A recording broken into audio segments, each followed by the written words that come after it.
नहमदुहु व नुसल्ली व नुसल्लिमु अला रसूलिहिल करीम अम्मा बाद फ़ौज़ु बिल्लाहि मिनश शैतानिर रजीम बिस्मिल्लाहिर रहमानिर रहीम। अस्सलामु अलैकुम। दरूद पाक पढ़ लें सभी बच्चे।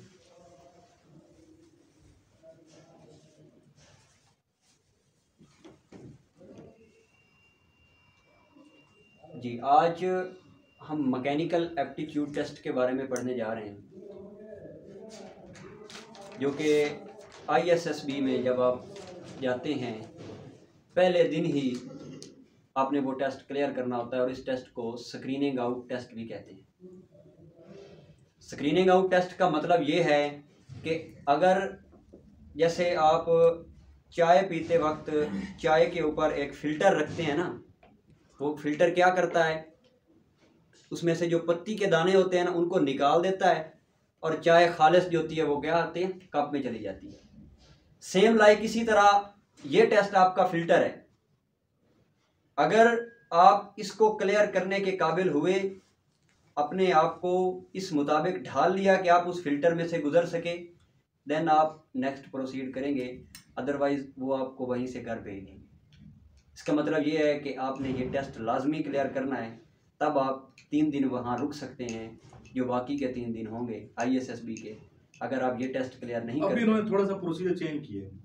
अभी मैकेनिकल टेस्ट लेते हैं ये, लेकिन घर नहीं भेजते हैं। अच्छा, अभी थोड़ा सा उन्होंने 2 कोर्स चेंज किए हुए प्रोसीजर। चलें, पहले तो इसी तरह ही होता था, इसको स्क्रीनिंग आउट टेस्ट ही बोलते हैं। अच्छा, इसमें 50 क्वेश्चन होते हैं और अगर 50 क्वेश्चन हो तो 20 मिनट का टाइम होता है, और अगर 40 क्वेश्चन हो तो 15 मिनट का टाइम होता है। ये चेंज आउट होते रहते हैं।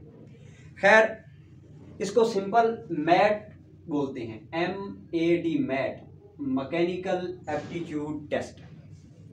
ठीक है, अब हम इसकी वर्डिंग पे थोड़ा सा गौर करते हैं।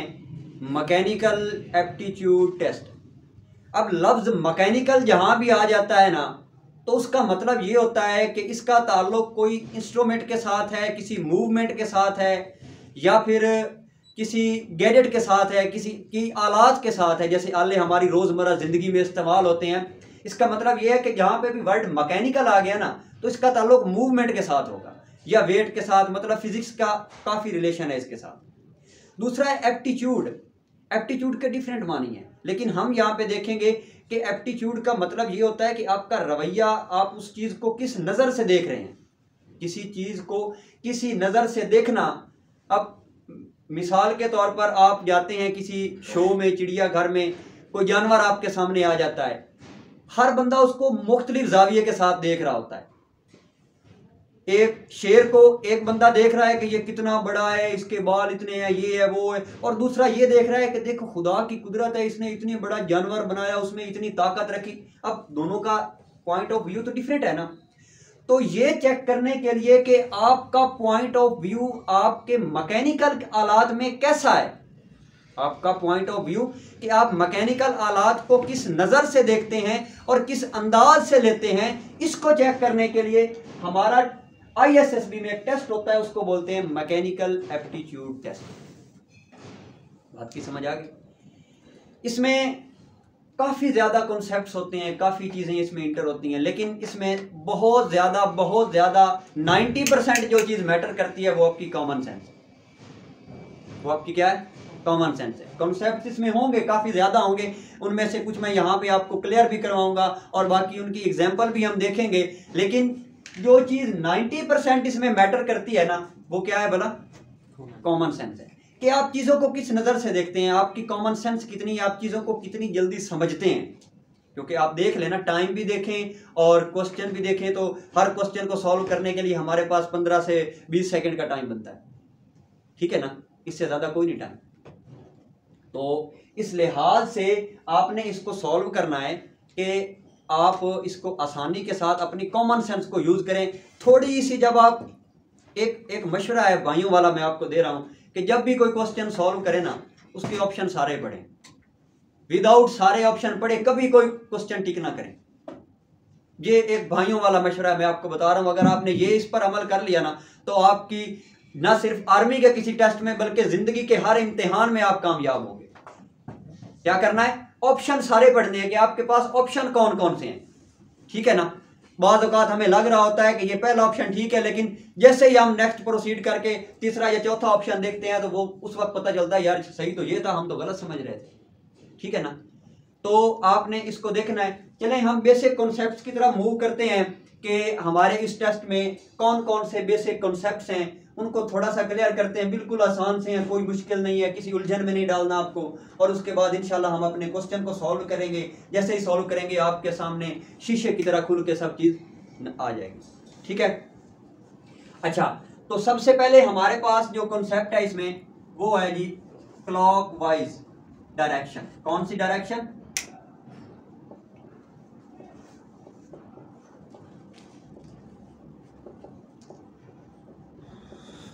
जी, सबसे पहला कॉन्सेप्ट हमारे पास है क्लॉकवाइज डायरेक्शन। ठीक है, अब क्लॉक का मतलब आपको पता है किसको कहते हैं? घड़ी को, वॉच को। ठीक है, और वाइज का मतलब होता है के मुताबिक, डायरेक्शन का मतलब होता है समत, हरकत। ठीक है, अब इस सारे वर्ड को जब हम मिला के पढ़ते हैं तो क्लॉकवाइज डायरेक्शन का मतलब है घड़ी की तरह की हरकत। जिस तरह एक वॉच में सुई मूव कर रही होती है उस तरह की हरकत को हम बोलते हैं ये क्लॉकवाइज डायरेक्शन है। कौन सी डायरेक्शन है? क्लॉकवाइज डायरेक्शन है। आपको पता है कि घड़ी के अंदर हमेशा सुई इधर से इस तरफ मूव कर रही होती है, आपको पता है ना। तो इस डायरेक्शन को हम बोलते हैं क्लॉकवाइज डायरेक्शन। अब इसके मुताबिक सवाल कैसे आते हैं वहां पे, उसको हम प्रेजेंटेशन में देखेंगे। ठीक है, ये हमारे पास है क्लॉकवाइज डायरेक्शन। सेकंड हमारे पास जो दूसरा कॉन्सेप्ट है इसमें वो है जी एंटी क्लॉकवाइज डायरेक्शन। कौन सा? Anti clockwise direction. एंटी का मतलब होता है उलट। इसको यूरोप के लोग एंटाई भी पढ़ते हैं, तो ये इट्स डिपेंड्स ऑन यू कि आप इसको किस सेंस में पढ़ते हैं, किस सेंस में प्रोनाउंस करते हैं, इसका कोई मसला नहीं है, एंटी भी ठीक है। तो एंटी क्लॉकवाइज डायरेक्शन का मतलब ये है कि घड़ी जिस समत में मूव कर रही है आपने उससे उलट चलना है। हमें पता है कि घड़ी में सुई 12 से 1 पे आती है, 1 से 2 पे आती है, 2 से 3 पे आती है, लेकिन हमने क्या करना है? 12 से 11 पे जाना है, 11 से 10 पे जाना है, 10 से 9 पे जाना है। इस तरह की जो डायरेक्शन होती है इसको हम बोलते हैं, ये हमारे पास कौन सी डायरेक्शन है? Anti clockwise. ठीक है जी, अच्छा ये दो कॉन्सेप्ट भी हो गए। तीसरा कॉन्सेप्ट हमारे पास है लीवर बैलेंस।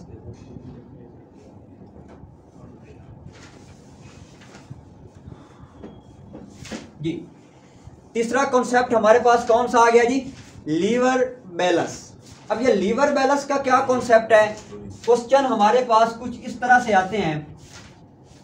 ये हमारे पास एक फिल्क्रम बना होता है, इसके ऊपर ये एक रॉड रखा होता है, 5 किलोग्राम का वजन इधर रखा है, 10 किलोग्राम का वजन इधर रखा है। अब हमने करना है इस रॉड को बैलेंस। क्या करना है?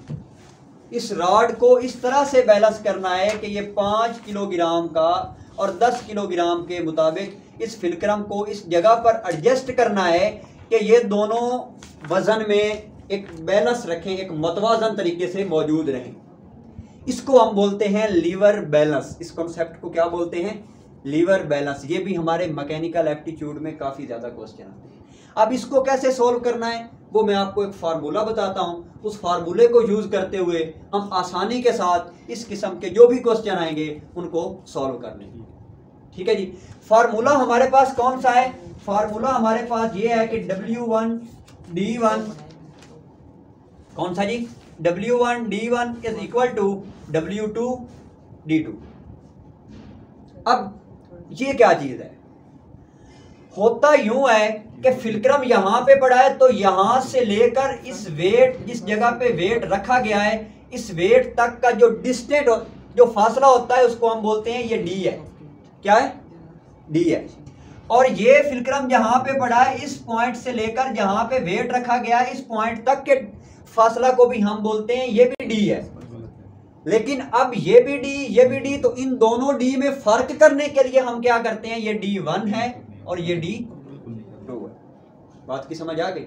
अच्छा, ये हमारे पास वेट है, इसको हम W से लिखते हैं, ये भी हमारे पास वेट है, इसको भी हम W से लिखते हैं। ठीक है, अब ये भी W, ये भी W, इन दोनों में फर्क करने के लिए हम क्या करते हैं, इसको W1 बोल देते हैं और इसको हम W2 बोल देते हैं। ये बात आपने थोड़ा सा ध्यान रखना है इस बात का कि जिस साइड पे D1 होगा उस साइड वाले वेट को भी आप W1 रखेंगे। ठीक है, और जिस साइड पे D2 होगा उस साइड वाले वेट को हम W2 रखेंगे। ये थोड़ा सा ध्यान रखना है। अच्छा जी, अब सवाल हमारे पास ये है कि वो कहता है कि ये जो डिस्टेंस है ना हमारे पास, ये 10 किलोग्राम लिखा हुआ है ना, ये 2 मीटर के फासले पर पड़ा है। किससे? इस फिलक्रम से इसका फासला कितना है? 2 मीटर है। ठीक है जी, और ये जो हमारे पास ये है ना 5 किलोग्राम का वजन, इसका वो कहता है कि ये कितने फासले पर हमें ये वजन रखना चाहिए 5 किलोग्राम, ये वाला डिस्टेंस कितना होना चाहिए कि ये रॉड जो है ये बैलेंस हो जाए। हमने क्या किया, एक साइड पे 10 किलोग्राम का वजन रखा, दरमियान में ये फिलक्रम रखा, इसका वजन डिस्टेंस कितना रखा जी? 2 मीटर। बात की समझ आ रही है? जहां से समझना है फौरन पूछें। अच्छा, अब दूसरा वजन हमारे पास 5 किलोग्राम है। कौन सा है? 5 किलोग्राम। अब वो कहता है कि 5 किलोग्राम का वजन किस जगह पर रखें कि हमारे पास ये रॉड क्या हो जाए? बैलेंस हो जाए। मतलब वो हमसे क्या पूछ रहा है? D1 पूछ रहा है, डिस्टेंस 1 कितना होना चाहिए? क्या पूछ रहा है? D1। हमने इस फार्मूले को यूज करके क्या निकालना है? D1 को निकालना है। कैसे? हमारे पास फार्मूला है W1 D1 is equal to W2 D2 के, ऐसे ही है ना। हम क्या करेंगे, D1 हमने फाइंड आउट करना है, D1 बराबर की इसी साइड पर खड़ा रहेगा। D1 क्या करेगा? बराबर की इसी साइड पर खड़ा रहेगा, और W1 जो है वो बराबर की दूसरी साइड पर चला जाएगा, क्योंकि जो जो चीजें हमें मालूम हैं, जो जो चीजें उसने हमें दी हुई हैं, उनको हम बराबर की एक साइड पर रखते हैं, और जो चीज हमने मालूम करनी है उसको बराबर की दूसरी साइड पर लिखते हैं। अच्छा जी, तो क्या करेंगे कि हमारे पास W2 कितना दिया गया है? यहाँ पे W2 हमें दिया गया 10 किलोग्राम, तो 10 किलोग्राम W2 की जगह पे क्या लिखें? 10 किलोग्राम। ऐसे ही होगा ना, क्योंकि W2 10 किलोग्राम के बराबर है, तो W2 की जगह पे मैंने क्या लिख दिया? 10 किलोग्राम। अच्छा, अब हमारे पास D2 कितना है? D2 हमें पता है कि 2 मीटर है। कितना है? 2 मीटर है, तो हमने D2 की जगह पे 2 मीटर लिख दिया। दूसरी बात, ये W1 इधर इसके साथ क्या हो रहा है? मल्टीप्लाई। आपने 7वीं में पढ़ा, 8वीं में पढ़ा, 9वीं में पढ़ा, 10वीं में पढ़ा, 11वीं में पढ़ा कि जब भी आप बराबर की एक साइड से कोई भी रकम दूसरी साइड पर ले जाते हैं तो वो अपना साइन, अपना सब कुछ चेंज कर लेती है। मतलब अगर इधर वो जमा हो रही है तो दूसरी साइड पे क्या हो जाती है? माइनस हो जाती है। अगर इधर ज़रब हो रही है दूसरी साइड पर क्या हो जाती है? तकसीम हो जाती है।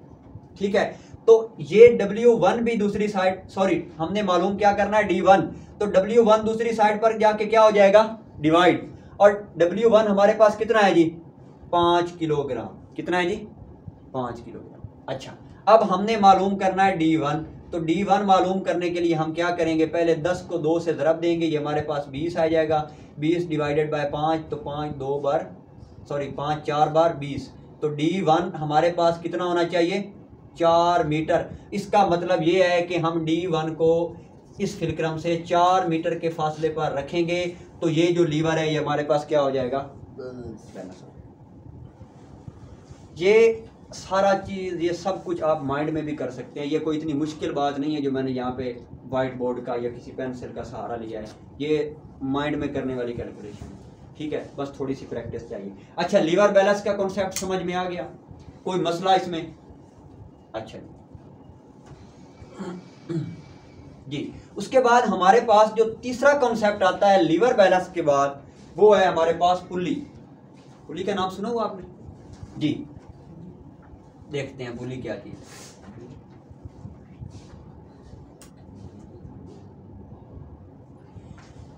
चौथा कॉन्सेप्ट है हमारे पास पुल्ली का कॉन्सेप्ट। अब होता क्या है कि बहुत बड़े वजन को उठाने के लिए, बहुत बड़ी अजसाम को उठाने के लिए, ऊपर लिफ्ट करने के लिए हम जोर को कोई ऐसा तरीका इस्तेमाल करें कि जैसे जिसके साथ हमारा जोर भी कम लगे और वजन भी ऊपर लिफ्ट हो जाए।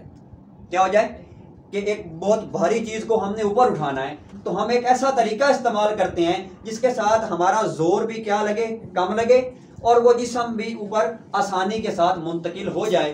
तो इस तरीके को, जो तरीका हम इस्तेमाल करते हैं, उस तरीके को हम कहते हैं ये पुली सिस्टम है। आजकल तो हमारे पास आ गए हैं ना वो प्रेशर सिस्टम, क्रेनें वगैरह आ चुकी हैं, लेकिन अब भी इसका सहारा लिया जाता है।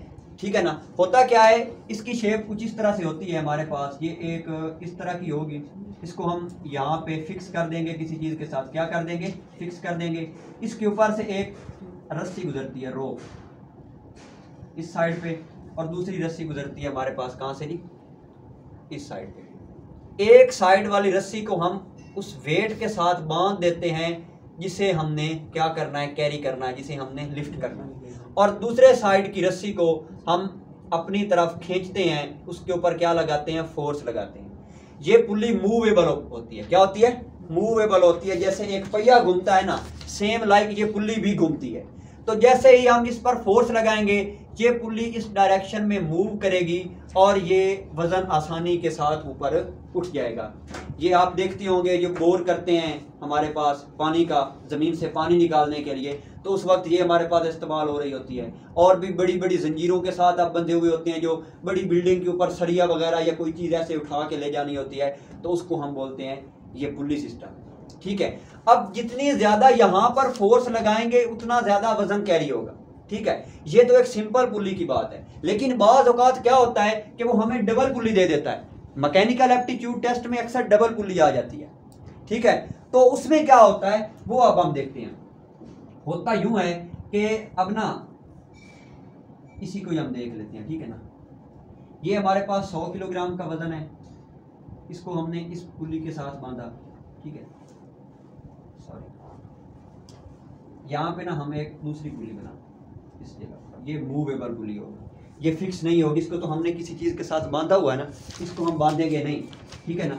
इसके साथ हम क्या करते हैं, ये जी एक 100 किलोग्राम का वजन बांध दो, और ये हमारे पास ऐसे आया। इस जगह पे हमने क्या किया हुआ है जी, एक दूसरी पुली को फिक्स किया, और वहाँ से हो के ये जिस्म जी एक तीसरी पुली से गुजर के हमारे पास यहाँ पे आ रहा है। ये 3 पुली लगाने का मकसद क्या है हमारा, अपनी आसानी पैदा करना। क्या, अपनी आसानी पैदा करना कि बहुत बहुत भारी जिस्म को हम बहुत कम फोर्स के साथ उठा सकते हैं। वो कैसे, ये कॉन्सेप्ट अब आपने याद रखना है। अगर तो सिंगल पुली है, क्या है, सिंगल पुली है, तो क्या होगा कि जितना वजन होगा उतनी ही हमें फोर्स लगानी पड़ेगी, वजन के बराबर। कितनी, वजन के बराबर। लेकिन अगर पुली डबल है, यहाँ तो मैंने 3 लिखी है ना, अगर पुली डबल हो जाती है तो हमें वजन का हाफ फोर्स लगाना पड़ेगी। मतलब वजन 100 किलोग्राम का है, हमने फोर्स कितनी लगानी है, 50 किलोग्राम के बराबर। ठीक है। और अगर पुलियां 3 हो जाती हैं, क्या हो जाती हैं, पुलियां 3 हो जाती हैं, तो फिर हमने उससे भी कम, मतलब 3 गुना कम फोर्स लगानी है। मतलब अगर 100 किलोग्राम वजन है तो हमने 33.3 जो है ना वो फोर्स लगानी है। अब ये चीज़ वो वहां पे पूछ लेता है। वो क्या करता है कि एक 100 किलोग्राम का वजन रखा होता है, दूसरे पे भी 100 किलोग्राम का वजन रखा होता है। एक पे क्या होता है जी, सिंगल पुली लगी होती है, दूसरे पे डबल पुली लगी होती है। वो पूछ लेता है कि इन दोनों में से ज्यादा फोर्स किसको लगानी पड़ेगी या कम फोर्स किसको लगानी पड़ेगी। तो आपने ये चीज अपने माइंड में रखनी है कि अगर पुली बढ़ेगी तो फोर्स कम होगी। क्या होगी, फोर्स कम होगी। और अगर पुली की तादाद कम होगी तो हमें फोर्स क्या करनी पड़ेगी, ज्यादा लगानी पड़ेगी। ये चीज भी हमारे पास अक्सर आ जाती है। ठीक है जी। उसके बाद पुली के बाद हमारे पास एक और कॉन्सेप्ट है जी, उसको हम बोलते हैं टार्क।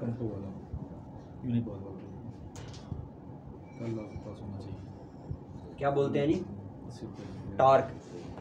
अब टार्क क्या होता है, टार्क हमारे पास दरवाजे की जो मूवमेंट है ना, हम दरवाजा आगे पीछे जब खोलते हैं उसकी जो मूवमेंट है उसको हम टार्क बोलते हैं। ठीक है। मतलब ये है, मैं आपको एक और सिंपल सी मिसाल देता हूँ जो कि हमारी रोज़मर्रा ज़िंदगी में अक्सर इस्तेमाल होती है। आपने ये पाना तो देखा हुआ होगा जो बहुत बड़ी बड़ी नट को खोलने के लिए इस्तेमाल होता है। ठीक है। इसका बेसिक कॉन्सेप्ट भी हमारे टार्क के साथ है। मैं अब आपको टार्क का टॉपिक समझा के उस पर अपना टाइम वेस्ट नहीं करूँगा। मैं जस्ट आपको MAT के मुताबिक, मैकेनिकल एप्टीट्यूड के मुताबिक टार्क किस लिहाज से इस्तेमाल होगा वो बताना चाहता हूँ। ठीक है, कि हमने इसको किस सेंस में लेना है। अगर कॉन्सेप्ट समझाना पड़ गया तो ये FSC का पूरा टॉपिक है, तकरीबन FSC की 4-5 सफ़ों पे ये टार्क का टॉपिक आता है और इसकी इतनी लंबी डेरिवेशन है। ठीक है, तो उस पर हम नहीं जाते। अच्छा, टार्क क्या करता है? टार्क हम यहाँ पे फोर्स लगाते हैं। क्या करते हैं? फोर्स लगाते हैं। यहाँ पे हमारे पास लगा होता है नट। क्या होता है? नट। ये फोर्स हम यहाँ पे लगाते हैं और मूवमेंट क्या होती है? यहाँ पैदा होती है। क्या पैदा होती है? यहाँ पैदा होती है। हम यहाँ पे जितनी ज्यादा फोर्स लगाएंगे उतनी ज्यादा फोर्स यहाँ पे कन्वर्ट होगी और उतने बड़े नट को हम आसानी से खोल सकेंगे। लेकिन एक दूसरा कॉन्सेप्ट भी है। वो कौन सा? कि अगर हम इसकी लेंथ को बढ़ा देंगे, ये जो रॉड की लेंथ है जिसको हम पाना बोलते हैं, इस लेंथ को हम बढ़ा देंगे तो हमें फोर्स कम लगाना पड़ेगा। बस यही बात है जो मैं आपको समझाना चाहता हूँ। मतलब ये कि आप लोग अब अपने इमेजिन करें कि एक छोटी चाबी के साथ आपको बड़ा काबला खोलना पड़े, कोई बड़ा नट खोलना पड़े तो आपको कितना जोर लगाना पड़ेगा, और एक बड़े रेंज के साथ बड़े बड़े नट आराम से खुल जाते हैं। उसकी वजह क्या है कि जितनी इसकी लेंथ इंक्रीज होगी, जितनी पाने की लेंथ इंक्रीज होगी, उतनी ज्यादा हमारे पास यहाँ पे फोर्स बढ़ेगी। उतनी ज्यादा क्या होगी? फोर्स बढ़ेगी। अब ये सवाल हमारे पास मैकेनिकल एप्टीट्यूड टेस्ट में आ जाता है। वो पूछ लेता है, एक छोटा पाना दिया होता है, एक बड़ा पाना दिया होता है। वो पूछ लेता है कि हम किस पाने के साथ आसानी के साथ हम अपने नट को खोल सकते हैं। तो आपको ये पता होना चाहिए कि जैसे ही हमारे पास ये लेंथ बढ़ेगी या यहाँ पे फोर्स बढ़ेगी, दो चीजों पे ये मूवमेंट, ये टॉर्क मैटर करता है। क्या? एक तो ये फोर्स, कि यहाँ पे हम जितनी ज्यादा फोर्स लगाएंगे ये यहाँ पे टॉर्क उतना ज्यादा पैदा होगा। ठीक है, और ये लेंथ जितनी ज्यादा बढ़ेगी, इसकी लंबाई जितनी ज्यादा बढ़ेगी, टॉर्क उतना ज्यादा पैदा होगा। अब वो क्या कहता है हमसे? वो एक छोटा पाना दे देता है, एक बड़ा पाना दे देता है, और कहता है कि इन दोनों में से बताओ किसके साथ हम आसानी से नट खोल सकते हैं। तो आपको पता होना चाहिए कि जिसकी लेंथ बड़ी है हम उसके साथ ज्यादा खोल सकते हैं। लेकिन वो आपको घुमाने के लिए एक और काम भी कर सकता है। वो ये करता है कि फोर्स को अगर आप वो 100 न्यूटन दे देता है ना, फोर्स की तादाद, और दूसरा जो छोटा पाना है ना, उस पर वो आपको 1000 न्यूटन की फोर्स दे देता है और कहता है कि अब बताओ किसके साथ हम आसानी के साथ खोलेंगे। फिर आपने फोर्स की जो मैग्नीट्यूड है, फोर्स की मिकदार को भी अपने माइंड में रखना है कि अगर यहाँ पे 100 न्यूटन की फोर्स लग रही है तो यहाँ पे 1000 भी तो लग रही है ना। अगर 1000 वाले के साथ तो हम आसानी से खोल लेंगे क्योंकि इसमें फोर्स की मिकदार क्या है? ज्यादा है। ठीक है, तो इसका कॉन्सेप्ट भी समझ आ गया आपको कि ये जितनी ज्यादा लेंथ होगी उतना ज्यादा टार्क प्रोड्यूस होगा, और जितनी ज्यादा फोर्स लगाएंगे उतना ज्यादा टार्क प्रोड्यूस होगा। ठीक हो गया? अच्छा जी, अब हम नेक्स्ट कॉन्सेप्ट की तरफ मूव करते हैं। टार्क के बाद वो है जी हमारे पास न्यूटन का दूसरा कानून, जिसको हम बोलते हैं F = ma। क्या बोलते हैं? F = ma। अब इसका क्या मतलब? वो कहता है फोर्स बराबर है मैस ज़रब एक्सीलरेशन के। अब इसको हम समझते हैं कि हमने इसको मैकेनिकल एप्टीट्यूड में कैसे लागू करना है। ठीक है, एक्सीलरेशन किसको बोलते हैं? मास का तो आपको पता होता है, वजन को कह लें आप, ये जो कोई जिस्म जितना ज़्यादा बड़ा होगा उसको उतना ज़्यादा मैस होगा। ठीक है ना। फोर्स का आपको पता है कि जो हम जोर लगाते हैं या हम किसी मतलब कोई ऐसी चीज़ जिसमें हम किसी चीज़ को हरकत करते हैं या हरकत में लाने की कोशिश करते हैं, ठीक है ना, उसको हम फोर्स बोलते हैं। अब ये नहीं कि हम दीवार पे जोर लगा रहे हैं और दीवार हरकत भी नहीं कर रही तो हम कह रहे हैं कि ये फोर्स नहीं है। ये भी फोर्स है क्योंकि हम दीवार को हरकत में लाने की कोशिश तो कर रहे हैं ना। ठीक है ना। फोर्स की डेफिनेशन भी यही है कि किसी जिस्म को हरकत में लाना या हरकत में लाने की कोशिश करना, उसको हम क्या बोलते हैं? फोर्स। मास का मैंने आपको बता दिया, रह गया सिर्फ एक्सेलरेशन। एक्सेलरेशन हमारे पास क्या चीज़ है? किसी जिस्म की स्पीड में आने वाली तब्दीली। गाड़ी चल रही है किस रफ्तार से? 120 किलोमीटर पर घंटा की रफ्तार। ठीक है, आपने लगाई उसको ब्रेक। क्या की? ब्रेक लगाई। ब्रेक लगाने के साथ साथ गाड़ी की स्पीड डाउन होना शुरू हो गई। आप देखते हैं सुई पीछे की जानिब चलना स्टार्ट हो जाती है। वो क्या है? वो उसकी स्पीड में तब्दीली हो रही है। 120 से वो 110 पे आएगी, 100 पे आएगी, 80 पे आएगी, 70 पे आएगी, 50 पे आएगी, और फिर एक टाइम आएगा कि वो 0 पे आके रुक जाएगी। ये जो स्पीड में तब्दीली आ रही है, इस तब्दीली को हम एक्सेलरेशन बोलते हैं। इस तब्दीली को हम क्या बोलते हैं? एक्सेलरेशन बोलते हैं। ठीक है, अब वो कह रहा है कि जितना ज्यादा मास होगा उतना ज्यादा एक्सेलरेशन पैदा होगा। ये इसको छोड़ें आप, ये मैं आपको नहीं समझाने लगा क्योंकि इस पर भी टाइम वेस्ट होगा। हम अपना कॉन्सेप्ट देखते हैं कि हमने इसको मैकेनिकल एप्टीट्यूड टेस्ट में कैसे यूज करना है। वो पता है क्या करता है, एक इस तरह का रॉड देगा आपको, इसके ऊपर ये एक पॉइंट ए होगा, क्या होगा, ए होगा, ये पॉइंट क्या होगा, बी होगा, और ये पॉइंट होगा जी सी। वो कहेगा कि आपने एक बॉल ली है, क्या ली है, एक बॉल, उसको आपने ऊपर की तरफ उछाला है, क्या किया है, ऊपर की तरफ उछाला है। बताएं किस पॉइंट पर इस बॉल की रफ्तार ज्यादा होगी, क्या कहेगा वो, किस पॉइंट पर इस बॉल की रफ्तार ज्यादा होगी। इस तरह की शक्ल बनी होगी, ये गेंद बना होगा, एक बंदा इस तरह गेंद को उछाल रहा होगा और वो पूछ लेगा कि किस पॉइंट पर गेंद की रफ्तार ज्यादा होगी। अब मुझे ये बताएं कि जब गेंद ऊपर की तरफ मूव करती है तो एक पॉइंट पर वो जाकर बिल्कुल रुकने के बाद फिर दोबारा वापस आ जाती है। क्यों? क्योंकि एक तो हम गेंद पर नीचे से अपनी फोर्स लगा रहे हैं, क्या लगा रहे हैं, अपनी फोर्स लगा रहे हैं, लेकिन एक फोर्स और भी है जो इस गेंद पर लग रही है और वो है ग्रेविटेशनल फोर्स। मतलब जमीन भी चीजों को मकनातीस की तरह अपनी तरफ क्या करती है, खींचती है। कोई भी चीज हम गिराते हैं तो जमीन पे आके गिरती है, तो ये गेंद पर जमीन की कुव्वत भी लग रही है। अगर ये जमीन की कुव्वत ना होती, फर्ज कर लें अगर जमीन की ये मकनातीसी खासियत खत्म हो जाती, हम गेंद को ऊपर उछालते तो गेंद कभी वापस ना आती, गेंद कभी वापस ना आती, वो हमेशा ऊपर ही जाती रहती। खला में ऐसा ही होता है, जब हम जमीन से बाहर चले जाते हैं, एक चीज को आप एक दफा धक्का लगा दें वो कभी नहीं रुकती। ये जमीन के गिर्द सैटेलाइट मूव कर रहे हैं जिनकी वजह से हम कालें सुनते हैं, वो ऐसे जमीन के साथ साथ मूव कर रहे हैं। ठीक है, उनके साथ कोई बिजली कनेक्शन नहीं है, कोई डीजल नहीं है यूज हो रहा, कोई पेट्रोल नहीं यूज हो रहा, वो उनको बस एक दफा धक्का लगा दिया गया और वो हरकत कर रहे हैं। क्यों? क्योंकि वहां पे कोई मकनातीसी खासियत नहीं है। सेम लाइक जमीन चीजों को अपनी तरफ क्या करती है, खींचती है। क्या करती है, खींचती है। अब हमने गेंद को उछाला, अब ये बड़ी तेजी के साथ यहां से गुजर रहा है, ए पॉइंट से बड़ी तेजी के साथ गुजर रहा है, लेकिन जमीन की ग्रेविटेशनल फोर्स कहती है ना काका किधर जाना है, वो उसको नीचे की तरफ खींच रही है। ठीक है, बी पे जाके उसकी स्पीड थोड़ी सी कम हो जाएगी। क्यों? क्योंकि जमीन उसको नीचे की तरफ क्या कर रही है, खींच रही है।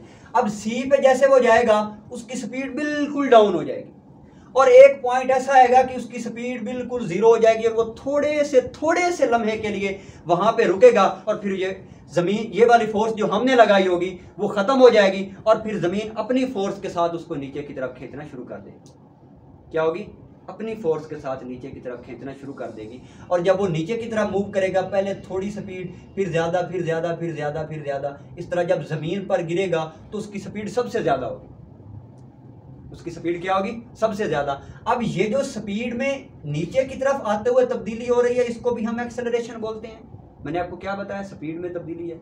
और जो ऊपर जाते हुए स्पीड में तब्दीली हो रही है, इसको भी हम एक्सेलरेशन ही बोलते हैं। ये दोनों एक्सेलरेशन है, लेकिन जो ऊपर वाला है वो ग्रेविटेशनल एक्सेलरेशन है, मतलब जमीन का एक्सेलरेशन है। और जो नीचे आ रहा है वो सिंपल, वो भी ग्रेविटेशनल एक्सेलरेशन है। ठीक है ना, उसकी वैल्यू होती है 9.8 मीटर फी सेकेंड। ठीक है ना, लेकिन ये वैल्यू आपने याद नहीं करनी। मेरा मकसद यही है कि आपको ये बताना कि किस पॉइंट पर इसकी स्पीड ज्यादा होगी। तो आप मुझे बताएं इन तीनों पॉइंट्स में से ऊपर जाते हुए भी और नीचे आते हुए भी किस पॉइंट पर स्पीड ज्यादा होगी? ए पर ज्यादा होगी। किस पर ज्यादा होगी? ए पर ज्यादा होगी। बस यही बात हमने वहां पे भी लागू करना है। ये आपका क्वेश्चन था जो मैंने आपको समझाया है मैकेनिकल एप्टीट्यूड टेस्ट। ठीक है, ये बेसिक कॉन्सेप्ट थे कुछ जो मैंने आपको डिस्कस किए हैं, बाकी हम मजीद देखते हैं। वो नोट्स में दे दूंगा ना आपको, नोट्स इनके जो आईएसबी वाले क्वेश्चन भी इनको वो सारे क्वेश्चन इन इसी तरह तीन बच्चे हैं अभी आईएसबी वाले ना, ये जी आप भी हैं, नोट्स आज पढ़ना है। जहाँ आपको डाउट है, जहाँ पे क्या चीज़ है वो आपने पूछना है सर से, सही है, ताकि टाइम ज़ाया हमारा ना हो। ठीक है ना, अभी जो डाउट है, जिस बच्चे का जो डाउट नहीं आता तो वो फिर, बल्कि आपको मैं दे दूंगा कॉपी ना नोट्स की, आप ले लीजिएगा साथ हैं। ये ठीक।